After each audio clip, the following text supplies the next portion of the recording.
दिनों में आज हम बातचीत करने वाले हैं देश की दूसरी सबसे बड़ी ऑटो कंपनी बजाज ऑटो के बारे में। दरअसल बजाज ऑटो से रिलेटेड बहुत सारे फैक्ट्स हैं, लेकिन कुछ इंटरेस्टिंग फैक्ट्स की अगर बात की जाए तो बजाज ऑटो एक जमाने में टू व्हीलर्स की इंपोर्टर होती थी और अब लार्जेस्ट एक्सपोर्टर्स के तौर पर गिनशुमार होती है। हर 3 में से 2 टू व्हीलर जो एक्सपोर्ट होते हैं वो बजाज ऑटो के होते हैं।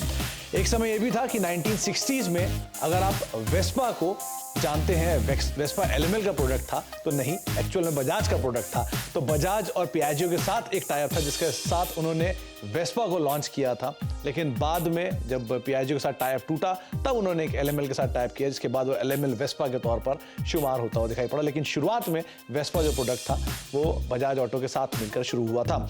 इसके अलावा इनिशियल ईयर्स में आपको जानकर ये भी हैरानगी होगी कि बजाज चेतक के लिए वेटिंग पीरियड होता था करीब 8 से लेकर 10 साल का। और अगर आपको इमीडिएटली बजाज ऑटो चाहिए, बजाज की चेतक चाहिए, तो आपको करीब $500 बुकिंग अमाउंट देना पड़ता था उस समय पर, और तब आपको वो इमीडिएटली मिलती थी। और इसी के जरिए बजाज ऑटो ने एक बड़ा डॉलर का रिजर्व भी इकट्ठा करके रख लिया था।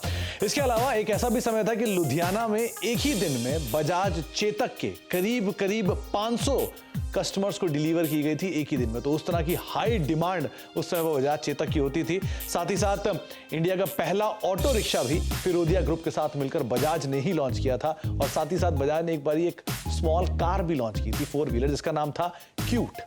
इनफैक्ट एक और इंटरेस्टिंग फैक्ट ये भी है कि जो श्री राहुल बजाज है, लेट श्री राहुल बजाज साहब, वो शुरुआत में बजाज इलेक्ट्रिकल में और मुकुंद लिमिटेड के साथ कामकाज करते थे। बाद में वो बजाज ऑटो के अंदर उन्होंने अपना कामकाज संभाला।